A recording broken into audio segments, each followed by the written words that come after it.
Salam sejahtera, kali ini satu berita saya nak kongsikan kepada anda hari ini.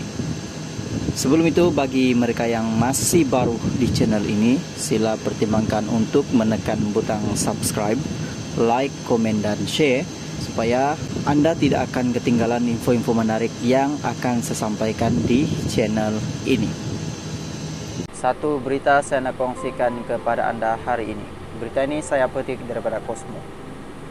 Tak suka elemen negatif, Anwar Zain enggan jadi juri.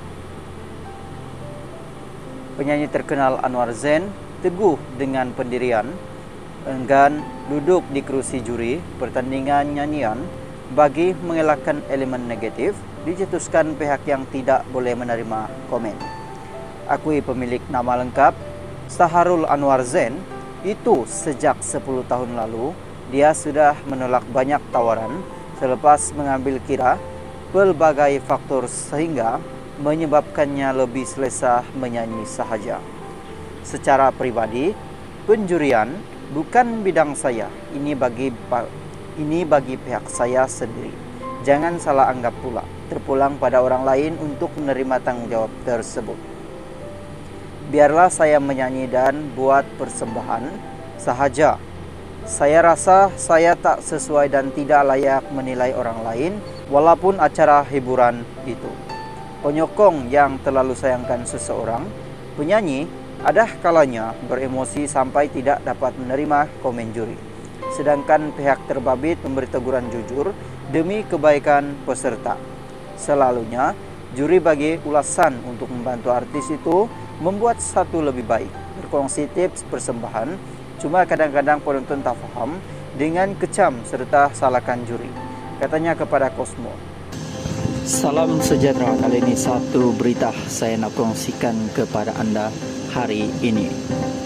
Sebelum itu, bagi mereka yang masih baru di channel ini, sila pertimbangkan untuk menekan butang subscribe, like, komen dan share supaya anda tidak akan ketinggalan info-info menarik yang akan saya sampaikan di channel ini.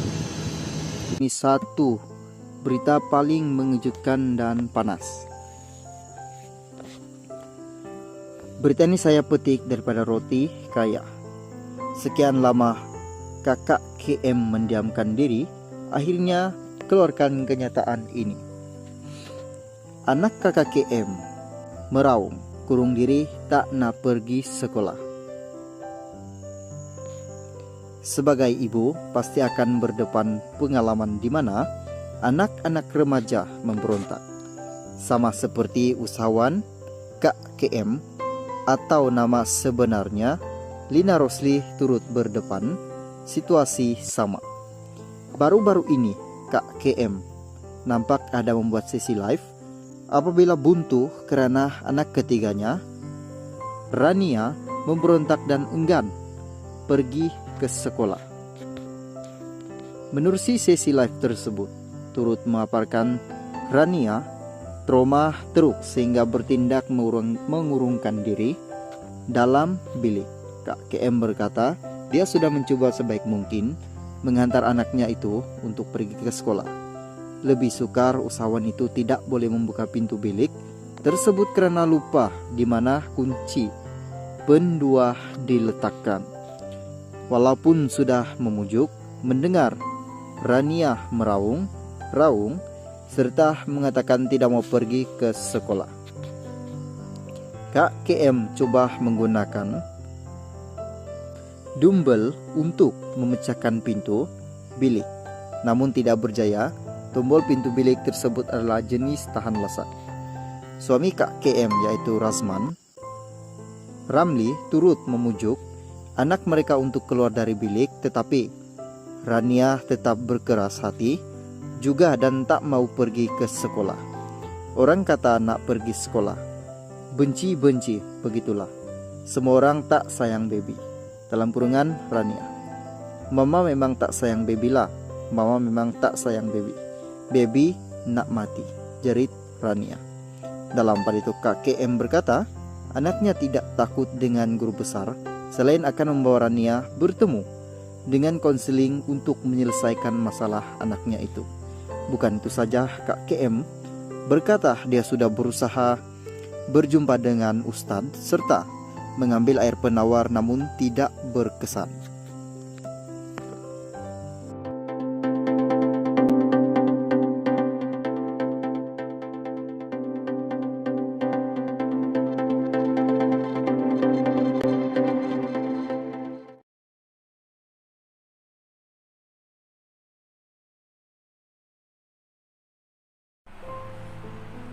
Salam sejahtera, kali ini satu berita saya nak kongsikan kepada Anda hari ini.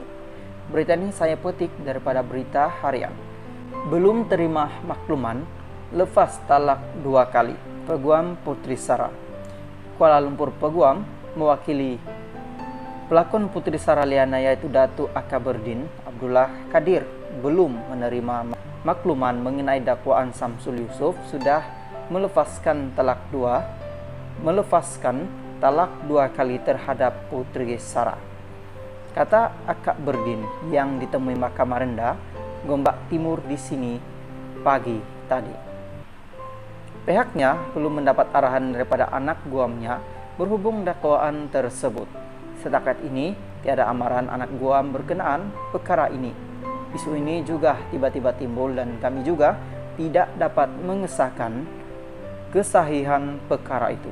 Apabila ada arahan daripada anak guam, barulah boleh menjawab.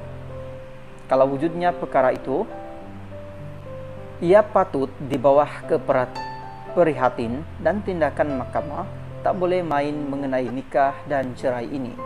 Kalau dah lepas, kena ikut prosedur dan bawa ke mahkamah. Saya hanya membaca mengenai perkara ini dalam media sosial. Setakat ini tiada arahan dari anak guam kami, katanya kepada Bah Online. Sementara itu berikutan dakwaan pihak Samsul memfailkan indikasi terhadap Putri Sarah untuk menghalangnya memberikan sebarang kenyataan di luar mahkamah. Akaberdin berkata, pihaknya juga belum menerima dokumen berkenaan perkara itu. Kami kena semak balik jika ada dapat dokumen. Namun setakat ini belum menerima sebarang dokumen berkenaan perkara itu, katanya. Terdahulu, media melaporkan Putri Sarah didakwa pernah bercerai 2 kali oleh Samsul.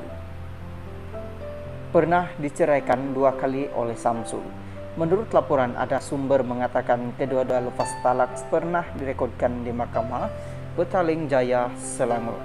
Namun difahamkan Samsul tidak hadir ke mahkamah. Kes perceraian Samsul dan Putri Sarah masih berjalan di mahkamah di sini dan gagal diselesaikan selepas Samsul enggan menceraikan Putri Sarah pada